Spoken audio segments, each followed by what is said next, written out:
Hola, ¿qué tal? Bienvenidos al décimo video, la décima clase, la última por cierto, del curso prefacultativo en la materia de teoría del Estado. Quiero empezar haciendo un aviso muy importante, es decir, este es el último video. Con esto culminamos esta clase. Quiero agradecer a todos, a todas por haber asistido, haber visto los videos, haber hecho las preguntas en el foro. Y bueno, pues haber también participado en las dinámicas que hemos venido desarrollando. Todavía tenemos un par de actividades, el ver el último foro, por cierto. Sin embargo, quiero hacerlo también de forma oral y expresarles mi agradecimiento. Agradecimiento. Asimismo, quiero también exhortarles, invitarles a estudiar. Aprovechen este tiempo que les queda para terminar de estudiar, prepararse para el examen. Las puertas de la universidad están abiertas para ustedes, entonces por favor ocupen la atención, el tiempo que merece esta cuestión y bueno, estoy seguro que si lo hacen les va a ir muy bien en el examen. Como saben, mi nombre es el Magíster Edgar Gustavo Aguilar Camacho. Soy docente de la carrera de Derecho de la Universidad Mayor de San Andrés y también soy su docente, hasta este video, por cierto, en la materia de teoría del Estado dentro de este programa. Vamos a continuar y vamos a empezar hablando lógicamente de qué. El tema 4, el tema donde nos habíamos quedado, el último tema, por cierto, también, que es democracia y dictadura. Respecto a este, pues corresponde mencionar el punto 5, ¿sí? El punto donde nos habíamos quedado y mencionar que respecto a esto se habla de la democracia de los modernos, ¿sí?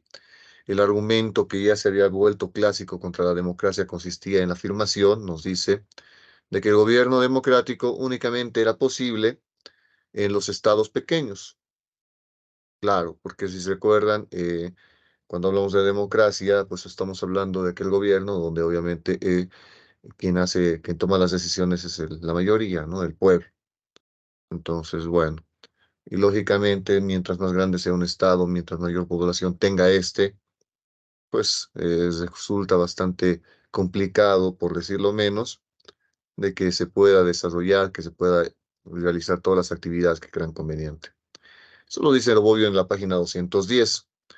Jean-Jacques Rousseau, ¿sí? Juan Jacobo Rousseau, estaba convencido de que una verdadera democracia jamás hubiese existido porque requería entre otras condiciones, de un Estado muy pequeño, en el que sea fácil para el pueblo reunirse y en el que cada ciudadano pueda fácilmente conocer a todos los demás. Evidentemente, yo creo que ustedes entienden esta lógica, ¿no? Ustedes entienden de que sobre la complejidad de esta cuestión, pero vamos a dar un ejemplito un poco más sencillo, ¿no? Seguramente ustedes están saliendo del colegio en la mayoría de los casos y seguramente en las actividades de su colegio tomaban decisiones. Y bueno, pues seguramente tomaban decisiones por medio de votación, que era levantando la mano en seguramente la mayoría de los casos. Ahora imagínense que no era una decisión del curso, ¿sí? De su curso, donde tenían que levantar las manos, sino era la decisión de todo el colegio, incluyendo todos los cursos. Pues se meritaría un poco más sería más complejo el consenso que se pueda desarrollar en el colegio. Sí, dependiendo en qué colegio hubieran estado, habría incluso dificultades para reunir a todos los estudiantes del colegio. Ahora imagínense que se tenga que tomar una decisión no en su colegio, sino entre todos los colegios de La Paz, solo de La Paz. ¿Cuál sería la forma para que participen en todo? Eh, Levantando la mano, votación mediante el depósito de algo. Complicado, pero si se es ingenioso se puede pensar en algo, ¿no? Pero digamos que fuera levantando la mano, ¿dónde se realizaría? ¿En qué espacio? ¿En la Plaza San Francisco? ¿Entrarán todos los estudiantes de todos los colegios? No sé. Eh, Bueno, obviamente, imagínense que las decisiones no es una sola decisión, sino son varias decisiones que incluso son varias por día. Imagínense que todas las personas, todos los días, se reúnan, solo los estudiantes de colegio, de todos los colegios de La Paz, se reúnan para tomar estas decisiones todos los días. ¿Cómo lo hacemos? ¿Se podrá? Complicado, ¿no? Bueno, entonces no los reunamos, hagamos votación. Imagínense votaciones todos los días, toda la logística que meritaría, ¿no? Votación por medio de, obviamente, de votos secretos, qué sé yo, en papeles, etcétera, ¿no? Imagínense la logística que meritaría, toda esa cuestión que meritaría, los papeles, las urnas, los jurados, pero imagínense que esas decisiones tienen que ser reiteradas sobre diferentes cuestiones en cada momento. Complicado, ¿no? Entonces, obviamente, esta es una crítica un poco que tiene bastante de sentido, en el sentido de que mientras más grande sea el pueblo, sí, que es en el cual tenga que participar dentro de la democracia, pues es más inviable que se realice. Después de la Revolución Francesa, había nacido un gobierno, nos dice, es el gobierno republicano, y se había vuelto tan fuerte que llamó la atención y la admiración de algunos espíritus inquietos, visionarios en un gran espacio, en un espacio que se volvió mucho más grande que los ocupados por los principales estados europeos, ¿sí? Los Estados Unidos. Entonces, bueno, aquí podemos mencionar que una situación que planteó un punto de inflexión respecto a la concepción de la democracia, ¿sí? Y que fue obviamente esto en el siglo XVIII y principalmente con los Estados Unidos, conforme nos dice en la página 210.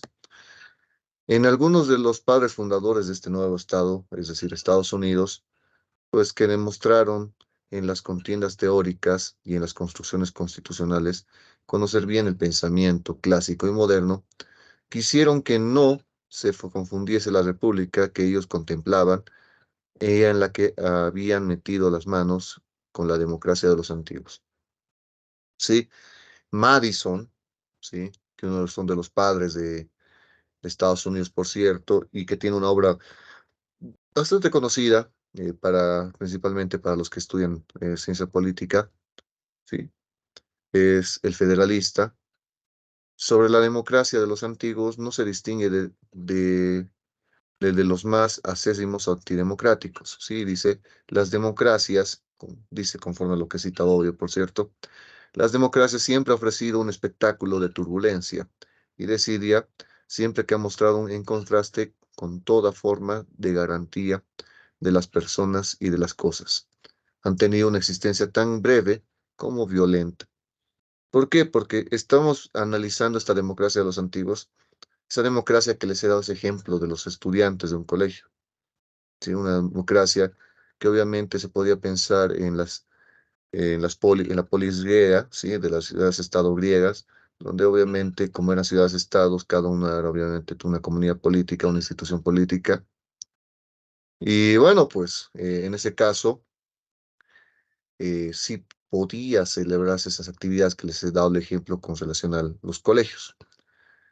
Pero imagínese aumentar la escala, genera todas estas críticas que incluso Madison lo reconoce.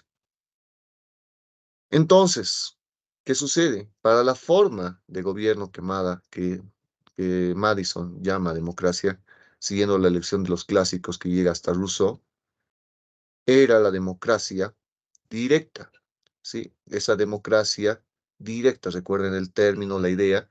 En cambio, la república entiende un gobierno representativo, la forma de gobierno que hoy nosotros convencidos de que en los grandes estados no sea posible otra democracia más que la representativa.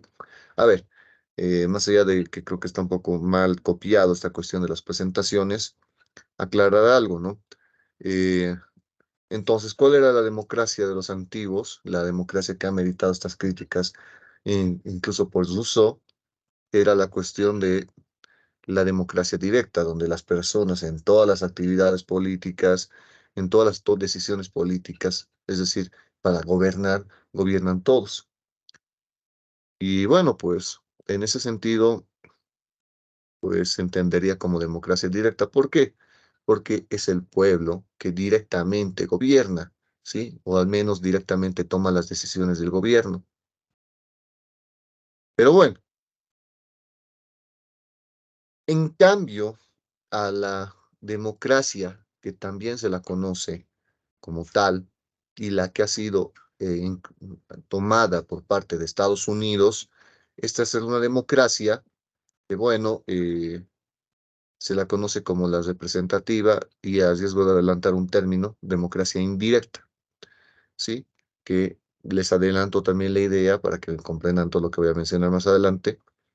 Es indirecta, ¿por qué? Porque obviamente es el pueblo el que decide, el que gobierna, pero no lo hace de forma directa, ¿no? Sí, no toma directamente las decisiones, sino que básicamente es el pueblo quien escoge sus representantes, ¿sí? Elige a sus representantes para que estos representantes reciban el mandato del pueblo y gobiernen en su nombre, ¿sí? La democracia es representativa. Entonces ahí vamos. Los dos grandes elementos de diferenciación entre la democracia y la república es la que adopta un modelo de democracia indirecta,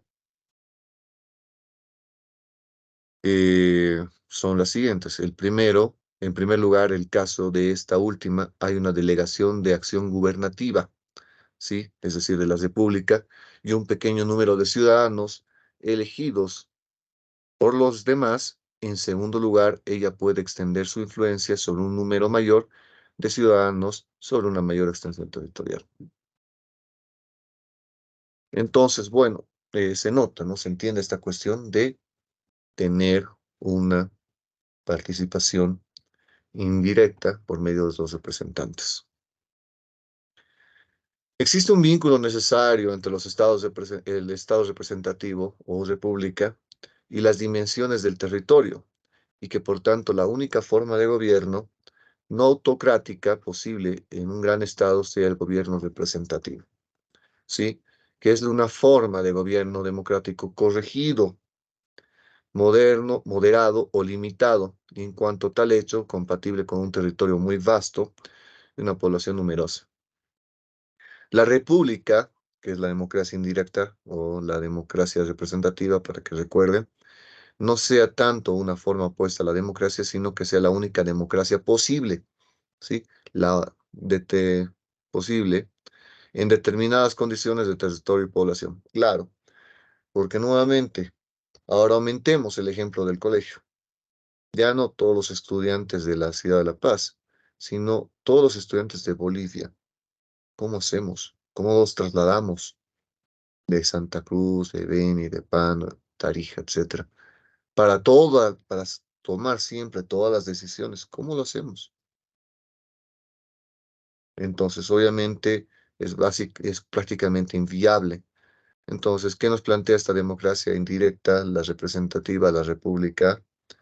Pues nos plantea un modelo en el cual sí es democrático, desde la argumentación que nos plantean los defensores de esta, pues en la cual pues sí es viable el desarrollo del Estado y que tampoco no pueda desconocerse que es democracia. Alexis Tocqueville, ¿sí? Y en 1835, la democracia en América es de conocimiento casi la consagración del nuevo Estado en el Nuevo Mundo, como la forma auténtica de la democracia de los modernos contrapuesta a la democracia de los antiguos. Sí, aquí nos reconoce la idea, pues obviamente, de que, pues bueno, aquí está la cuestión de que también en América, en los nuevos estados que surgieron obviamente en el siglo XIX, pues también adoptaron este modelo de república. Y si se recuerda y revisa, sobre todo, revisan, en Bolivia incluso reconoció dentro de su nombre que era una república, como lo reconocen otros países que son repúblicas, etcétera. Eso lo sacamos de la página 212. La distinción entre la democracia directa y la democracia representativa ya no tiene ninguna relevancia, nos dice. A veces es el mismo pueblo quien hace las leyes, como en Atenas, ¿sí? Dentro de las polis griegas, ¿no? Otras veces son los diputados elegidos por sufragio universal, que los representan y actúan en su nombre, nos dice, bajo su vigilancia casi directa.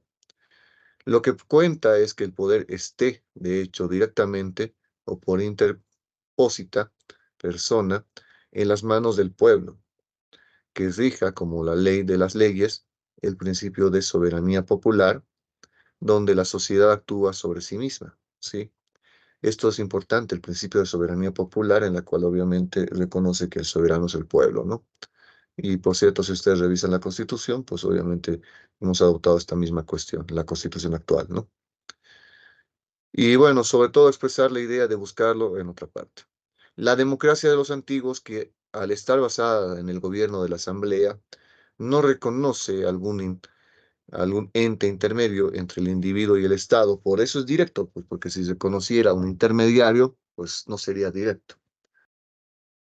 Ahora, la democracia de los modernos es pluralista, ¿sí? Vive sobre la existencia, multiplicidad y vivacidad de las sociedades intermedias, ¿sí? Los intermediarios. Punto 6. Democracia representativa y democracia directa. En el siglo que corre entre la época de la restauración de la Primera Guerra Mundial, la historia de la democracia coincide con la afirmación de estados representativos en los principales países europeos y con su desarrollo interno tanto en la compleja tipología de las tradicionales formas de gobierno, paulatinamente será reducida y simplificada en la contraposición entre los dos campos opuestos de las democracias y de las autocracias, ¿sí? Entonces, una dicotomía, ¿sí? Un parámetro dentro de este ámbito.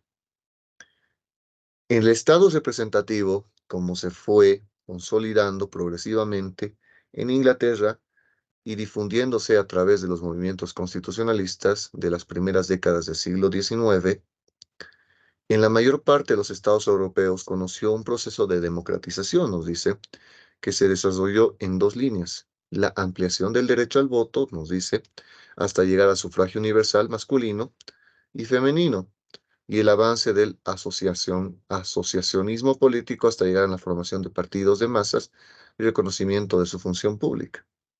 Sí, obviamente dentro de esta dinámica de la democracia representativa. En segundo lugar, con el paso de la monarquía a la república, también el mayor cargo del Estado se volvió electivo y por tanto, en el sentido técnico de la palabra, representativo. El mayor cargo, obviamente, que sería el jefe de Estado, también el jefe de gobierno, y obviamente que también estos terminan siendo representantes del pueblo, son elegidos por estos. El modelo de Estados Unidos es el ejemplo ideal, sí, porque es el que ha tomado el resto de o muchos de los países del mundo, que es la de figura del presidente, que agrupa tanto en su persona el jefe de Estado como jefe de gobierno. La consolidación de la democracia representativa no ha obstaculizado el regreso, si bien de manera secundaria, de la democracia directa, ¿sí? Y esto tiene sentido, lo voy a mencionar más adelante, lo adelanto ahora, pues respecto a la democracia directa, existen ciertas situaciones en las cuales sí existe, sí cabe la posibilidad de una democracia directa en el sentido de que las personas directamente tomen la decisión sobre algún asunto. Pero esta es una excepcionalidad y bueno, pues en mayor o menor medida muchos de las repúblicas han tomado esta lógica. Bolivia la tiene. Sí, si ustedes revisan la Constitución, reconoce esta cuestión, como lo tenemos en el plebiscito, eh, tenemos el referéndum, sí, en el revocatorio y demás cuestiones.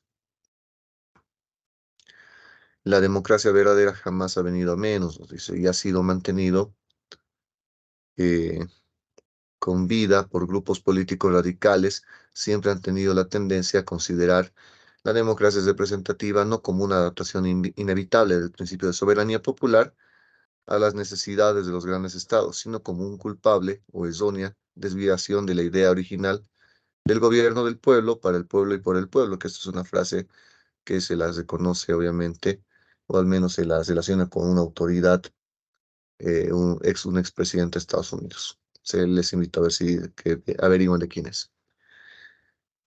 Pero bueno, ¿qué destaco de esto? ¿Qué podemos mencionar sobre esto? Que bueno, lo que nos explica, por ejemplo, se puede derivar en cabildos, también se puede ver este ejemplo, me había olvidado mencionar.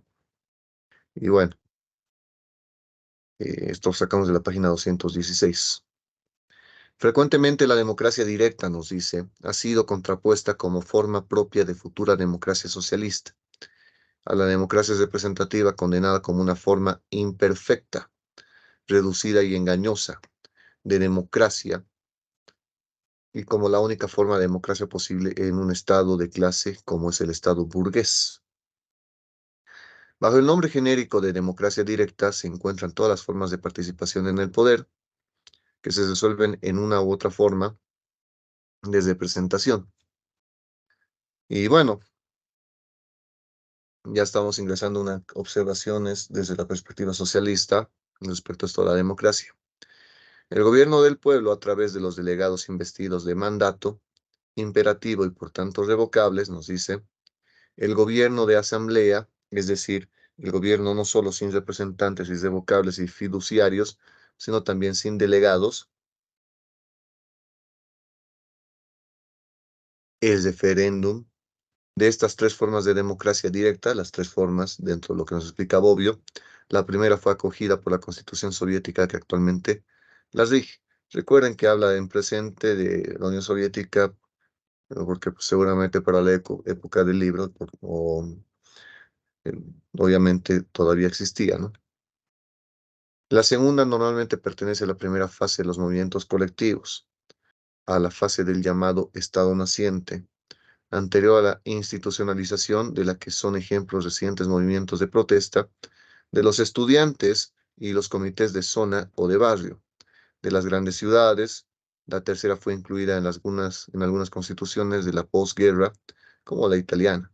Sí, nos sigue mencionando esta cuestión. De estas tres formas de democracia directa, la segunda y la tercera no pueden por sí solas sustituir, y de hecho jamás han sustituido, las diversas formas de democracia representativa practicables en un Estado democrático. ¿Sí? Y seguimos con estas observaciones desde la perspectiva de que obviamente bajo qué connotaciones se desarrollaría una democracia directa. La segunda porque solamente es aplicable en pequeñas comunidades, nos dice, y la tercera porque únicamente se aplica a circunstancias excepcionales y de especial relevancia. En cuanto a la primera, con la formación de los grandes partidos organizados que imponen una disciplina de voto, a veces férrea a los representantes elegidos en sus listas, el diputado elegido a través de la organización del partido se vuelve mandatario, ¿sí? Mandatario a quien se le encomienda el mandato, ¿sí? Una orden, básicamente, sino de los electores, ¿sí? Del partido que lo castiga, quitándole confianza cuando él no respeta la disciplina, ya que se vuelve un subrogado funcional del mandato imperativo de parte de los electores. ¿Sí? Igual va con esta misma dinámica. Pero ya vámonos al punto 7. Y del punto 7, ¿qué podemos hablar? Pues básicamente de la democracia política y democracia social. La democratización, entendida como institución y ejercicio de procedimientos que permiten la participación de los interesados en las deliberaciones de un cuerpo colectivo, nos dice, en cuerpos diferentes de los políticos. Sintéticamente, se puede decir que si se debe hablar hoy de un desarrollo de la democracia, esto no consiste tanto como frecuentemente se dice por error en la sustitución de la democracia representativa por la democracia directa, sustitución que de hecho es imposible en grandes organizaciones, por las razones que hemos ya claramente explicado previamente, sino en el paso de la democracia en la esfera política, es decir, en la esfera en la que el individuo es tomado en consideración como ciudadano, a la democracia en la esfera social, donde el individuo es tomado en cuenta en la multiplicidad de sus estatus. Y bueno, esto también lo sacamos de la página 218-219 del libro de Bobbio. Pero continuemos, seguimos dentro del punto 7 y vamos a hablar de que, en otras palabras, en la ampliación de las formas de poder ascendente que había ocupado hasta ahora casi exclusivamente el campo de la gran sociedad política, al campo de la sociedad civil en sus diversas articulaciones, desde la escuela hasta la fábrica. ¿Sí? Esta relación, obviamente, entre la democracia, eh, ese análisis que estamos haciendo dentro de la democracia política y la democracia social, ¿no? Una vez conquistado el derecho a la participación política, el ciudadano de las democracias más avanzadas se ha dado cuenta que la esfera política, a su vez, está incluida en una esfera mucho más amplia, nos explica. La esfera de la sociedad en su conjunto y que no hay decisión política que no esté condicionada o incluso determinada como que sucede en la sociedad civil y por consiguiente una cosa es la democratización de la dirección política y lo que sucedió con la instauración de los parlamentos y otra cosa es la democratización de la sociedad. Ahorita vamos a ver esto de la democratización de la sociedad. Esto va a tener mucho sentido con el ejemplo que incluso les he dado respecto a qué, al ejemplo de los colegios, ¿sí? De manera que bien puede darse un estado democrático en una sociedad en la que la mayor parte de sus instituciones, la familia, la preescuela, la empresa, los servicios públicos no están gobernados democráticamente. ¿Es posible la sobrevivencia en un estado democrático en una sociedad no democrática? Bueno, yo les pregunto para comprender esta respuesta o esta pregunta. Si no tenemos esa convicción democrática que vemos de los colegios, esa votación para elegir un representante de curso, tomar una decisión, esas votaciones que se pueden desarrollar, digamos, en el equipo de fútbol que pueden tener, en el equipo de alguna actividad que puedan tener ustedes también, bueno, en diferentes lugares, la forma de cómo se toma decisiones, ¿no? Comprar algo, no comprar o comprar otra cosa, hacer algo, dejar de hacer lo otro, etcétera. Todo dentro de la democracia social, ¿sí? En donde obviamente, pues las personas también se desarrollan dentro de la misma dinámica de lo social, mejor dicho, de la democracia.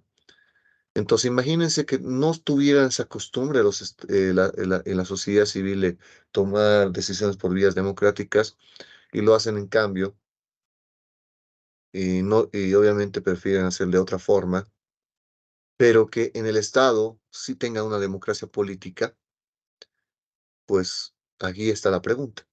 ¿Se podrá? Hoy quien quiera tener un indicador de desarrollo democrático de un país ya no debe considerar el número de las personas que tienen derecho al voto, nos dice, sino el número de los lugares diferentes de las tradicionalmente políticos en los que se ejerce el derecho al voto. Página 220. Más allá, nos dice, de la democracia como forma de gobierno de la que hasta aquí hemos hablado, este es como un conjunto de instituciones caracterizadas por el tipo de respuestas que se da a dos preguntas. ¿Quién gobierna? ¿Cómo gobierna? Estamos dentro del punto 8, aclaro, es democracia formal y democracia sustancial. Entonces, el lenguaje político moderno también conoce el significado de la democracia como un régimen caracterizado por los fines o valores para cuya realización un determinado grupo político tiende a operar el principio de que estos fines o valores que es adoptado no ya por distinguir solo formalmente, sino también en su contenido un régimen democrático de un régimen no democrático, que nos dice que es la igualdad, en rigor no la igualdad jurídica que fue introducida en las constituciones liberales, aun cuando todavía no eran formalmente democráticas, sino la igualdad social y económica, que es un elemento que también se debate dentro de esta dinámica, según la página 221. La democracia formal, que atañe precisamente a la forma de gobierno, y democracia sustancial, que se refiere al contenido de esta forma, nos dice que la legitimidad histórica no da pie para creer que tengan, a pesar de la identidad del término, un elemento connotativo común. Tan es verdad que históricamente puede darse una democracia formal que no logre mantener las principales promesas contenidas en un programa de democracia sustancial, y viceversa. Forma al fondo, por forma, obviamente, sustancia al fondo, ¿no? Por si no se está entendiendo. Una democracia sustancial que se exija y se desenvuelva mediante el ejercicio no democrático del poder. La democracia perfecta debería ser al mismo tiempo formal y sustancial, mas un régimen de este tipo pertenece por ahora al género del futuro. A ver, para que se entienda esta cuestión. Cuando hablamos de democracia formal y democracia sustancial, es que primero, sobre lo formal, que la persona que está, obviamente, o que la forma que formalmente se esté desarrollando esta democracia con todos los criterios que se han establecido, con todas las reglas que se han establecido, que evidentemente, digamos, una autoridad, el representante de curso, pues ha sido elegido de forma democrática. Eso es formal y obviamente se entendería que formalmente todas las decisiones que tome el representante de curso como tal, en su función de representante de curso, pues lógicamente, básicamente, sería como si si estuviera tomando esa decisión el curso. En cambio, cuando hablamos de lo sustancial, pues estamos entendiendo de que más allá de la forma, de que pueda ser muy democrática la forma, que en la realidad pues no sea tan sustancial, ¿no? No sea tan de fondo la cuestión de que,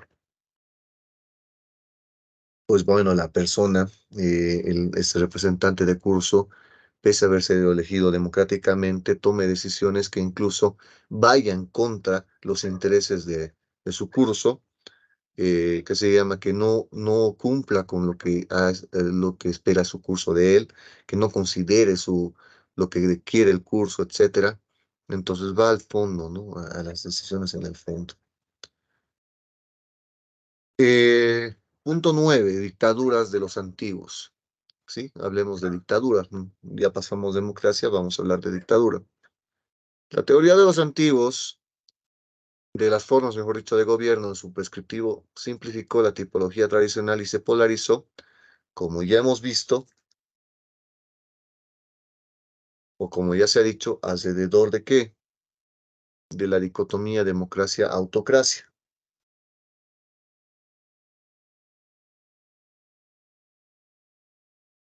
Ahora, en el uso corriente del término que predominó para designar al segundo miembro, la dicotomía no es autocracia, sino dictadura. ¿Sí? Página 222. La denominación, mejor dicho, de dictadura para todos los regímenes que no son democracias se difundió sobre todo después de la Primera Guerra Mundial, sea mediante el acalorado debate sobre la forma de gobierno instaurada en Rusia por los bolcheviques, que se sustentó en las diversas interpretaciones del concepto marxista de dictadura del proletariado, sea a través del uso hecho por los adversarios del término dictadura para designar a los regímenes fascistas. Ahora bien, esto es una primera idea de cómo se lo ha venido abordando el término dictadura. Y bueno, pues, y dónde se ha venido ha venido tomando mayor atención. En un universo de discursos en los que la democracia ha asumido un significado fundamentalmente positivo, ha terminado por hacer de la dictadura, contrariamente, nos dice, al uso histórico de un término, como un significado preponderantemente negativo. ¿Sí? Y sí, ¿no? Seguramente ustedes, cuando hablan de dictadura o escuchan de dictadura, pues obviamente entienden que esta cuestión tiene una connotación negativa, sí, ni lo duda.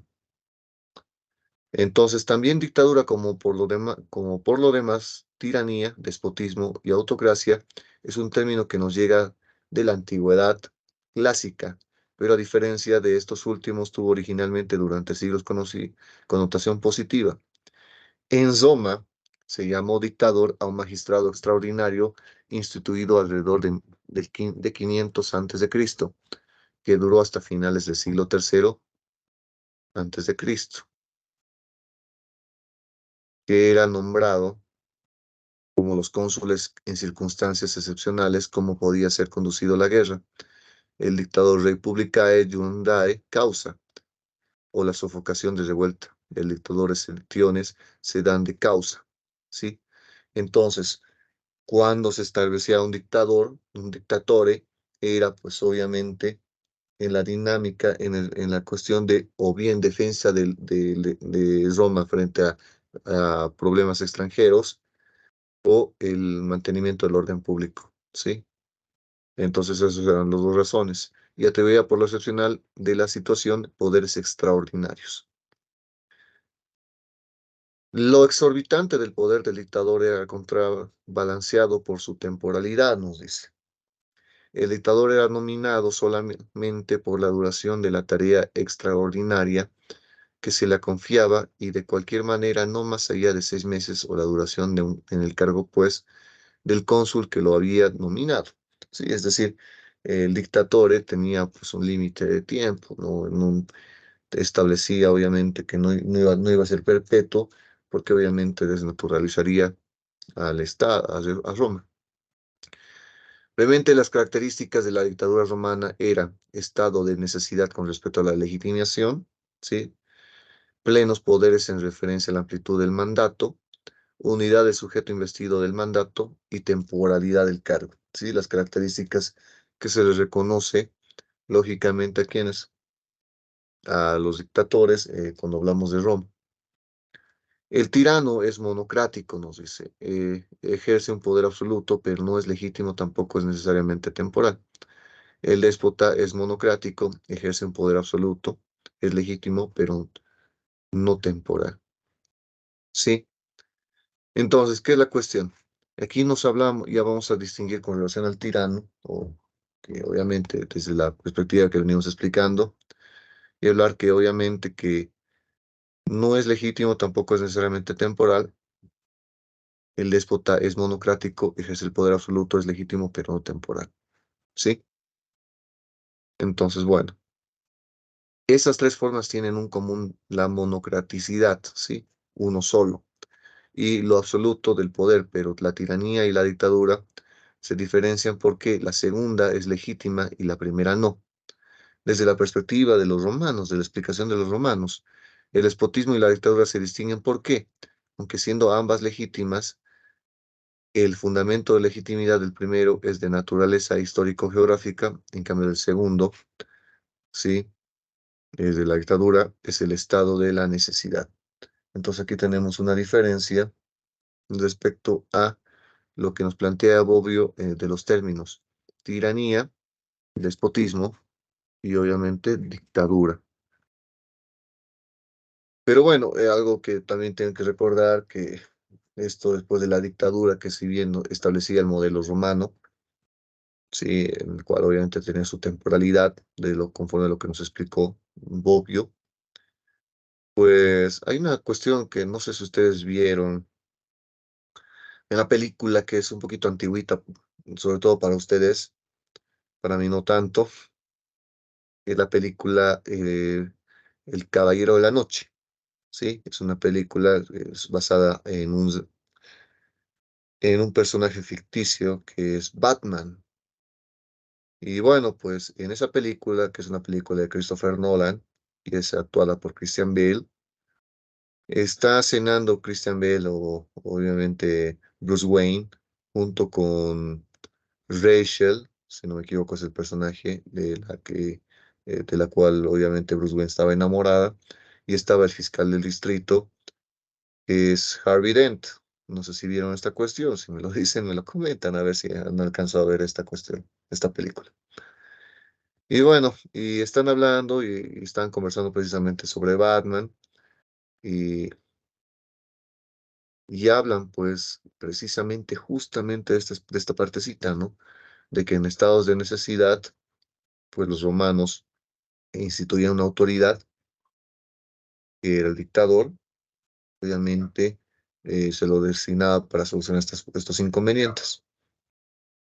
Y le responde, pues, si no me equivoco, quien respondió fue Rachel en la película, que le dice que él, sí, creo que fue Rachel, que el último de los dictadores, pues después no soltó la autoridad, ¿sí?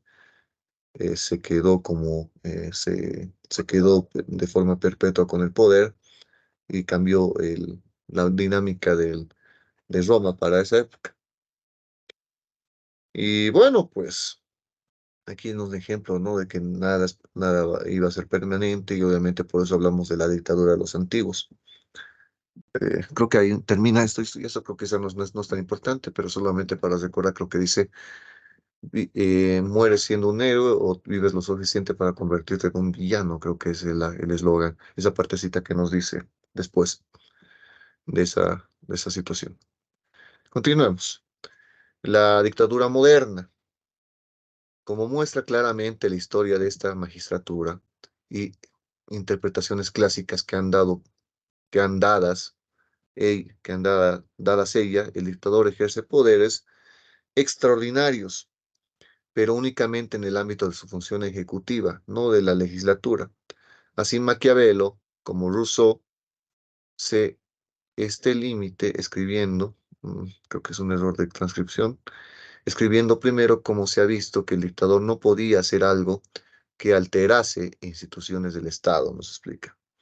Segundo, que la suspensión de la actividad legislativa que compete al dictador de ninguna manera abole para que o porque el magistrado que hace callar puede hacerla hablar. Sí, es una cuestión que nos dice en la página 227. En la época de las grandes revoluciones, el de la de dictadura se amplía instaurador del nuevo orden. Esto poder revolucionario, como dice Maquiavelo, deshacer las órdenes, los viejos hacer nuevos. ¿Sí? Esto es la página 227 también. Ahora bien, Carl Schmitt, ¿sí? En el siglo XX, aclaramos, distingue la dictadura clásica que cita a Bodin comisaría cuanto dictador desempeña tarea extraordinaria en límites comisión recibida. Y ya. Entonces, bueno, de dictadura a los tiempos modernos a revolucionaria que llama soberana, cual todo ordenamiento existente, estado de cosas, ¿sí? Y bueno, esperen un ratito, voy a confirmar una situación.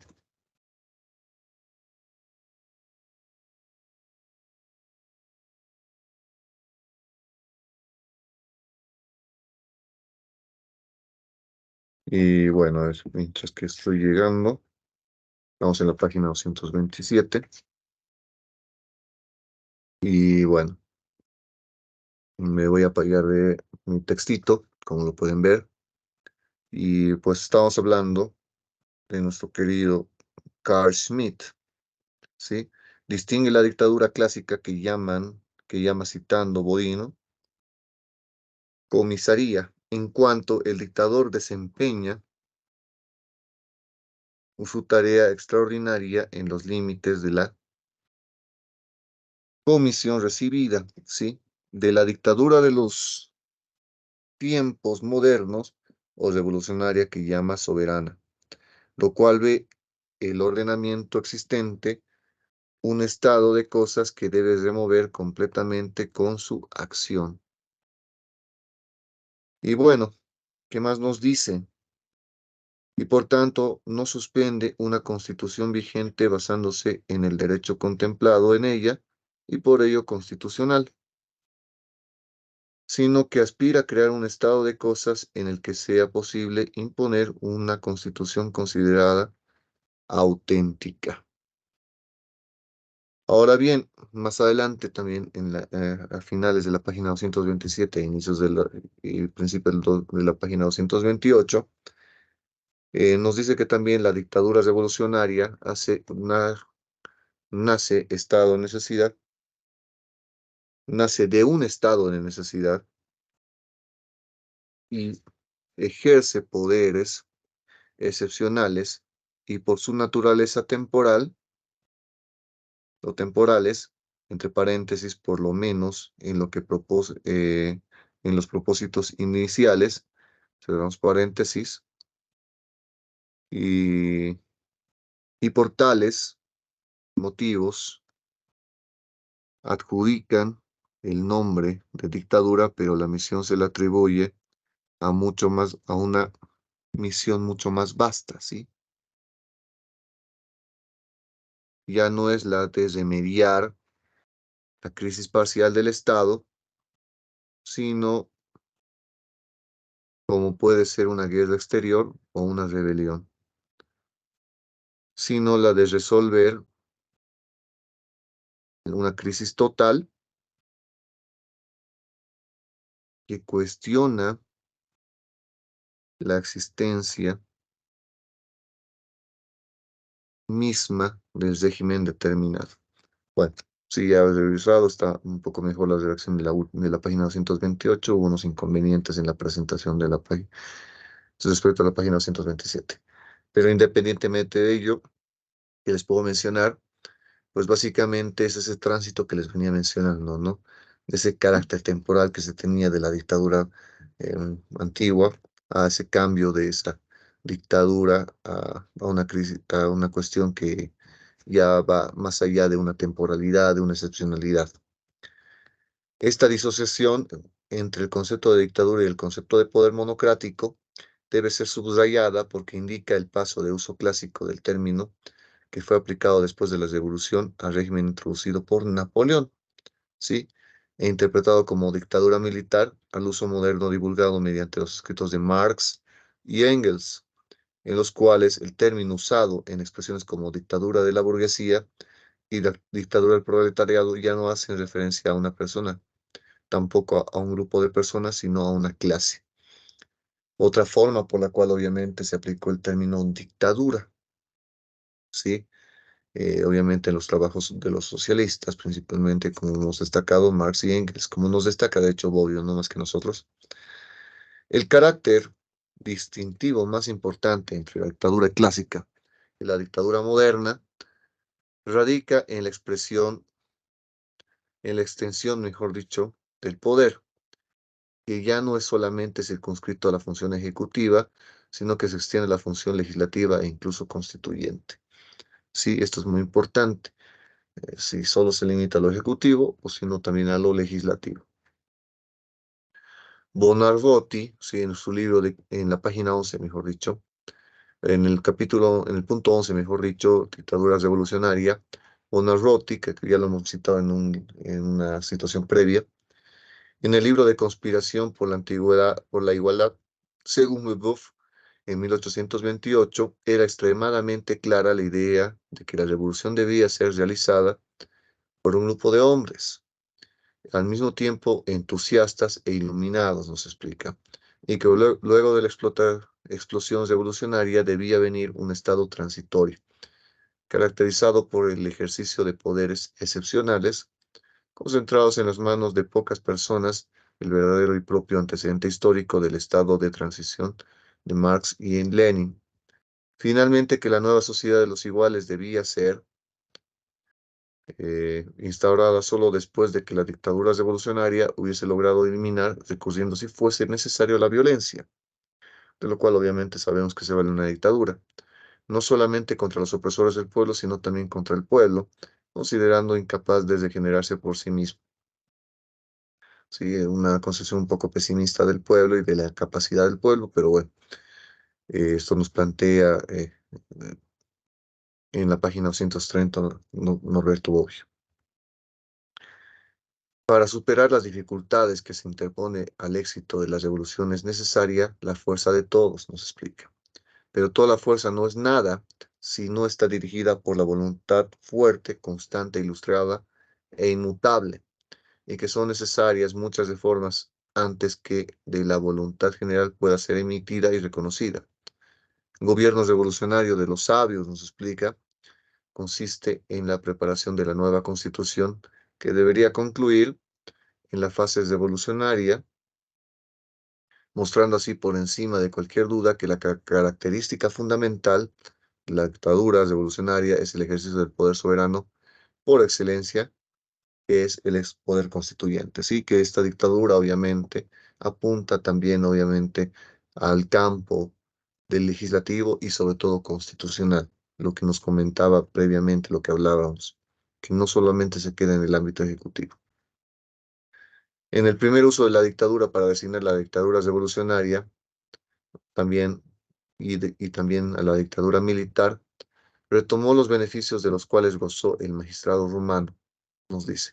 Le Mercier de la Rivière había delineado entre los despotismos arbitrarios, hecho que por la opinión de que se presta a todos los desórdenes, a todos los excesos de los que la ignorancia lo hace susceptible, y el despotismo legal, establecido natural y necesariamente sobre la evidencia de las leyes de un orden esencial, nos explica, ¿no? El paso del sentido evaluativo positivo propio de la dictadura, sea como una magistratura, sea como un gobierno revolucionario, al sentido evaluativo negativo que prevalece, como dije al inicio, como dijo Bobbio al inicio. Se dio por el hecho de que la dictadura ahora no se entiende genéricamente el dominio de una clase, sino de la forma de gobierno, o sea, de un modo de ejercer el poder. Porque lógicamente, si se tiene una concepción obviamente positiva de la dictadura, si hablamos desde la perspectiva socialista, si hablamos de la dictadura del proletariado. Pero bueno, obviamente en la actualidad se comprende que o relacionamos, mejor dicho, en un sentido negativo, como lo explicó Bobbio, al término dictadura. Y bueno, con eso podemos terminar nuevamente esta clase, pero no solo la clase, sino todo el desarrollo de estas clases asincrónicas dentro del curso prefacultativo. Este va a ser seguramente la última vez que verán esta presentación. Eh, mm, Espero que les haya gustado esta clase, esta grabación como las otras. Quiero agradecerles mucho, quiero darles las gracias, muchas gracias por haber participado. Nuevamente sé que es un poco pesado, tal vez escuchan solo el audio de la clase, quizá bien y se sacan tiempo para ver toda la clase. Bienvenido. Sobre todo, quiero transmitirles mi agradecimiento por haberse dado la molestia de ver este video. Que recuerden algo, que solamente, o que mejor dicho, tiene la finalidad de complementar lo que tienen que hacer, que es también la lectura del libro de Norberto Bobbio. Sí. Y bueno, pues porque de ahí van a salir las preguntas.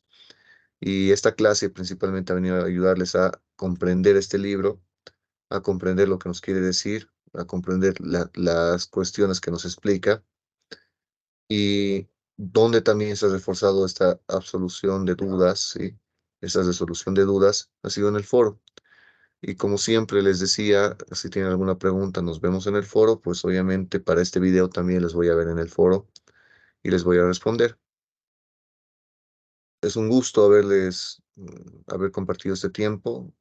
Eh, Me despido, soy el magíster Edgar Gustavo Aguilar Camacho y si todo sale bien, pues nos estaremos viendo en clases. Eh, mm, por última vez, les invito a escribirme en el foro, a determinar, a proponerme o preguntarme lo que creen conveniente. Y muchas gracias. Chao.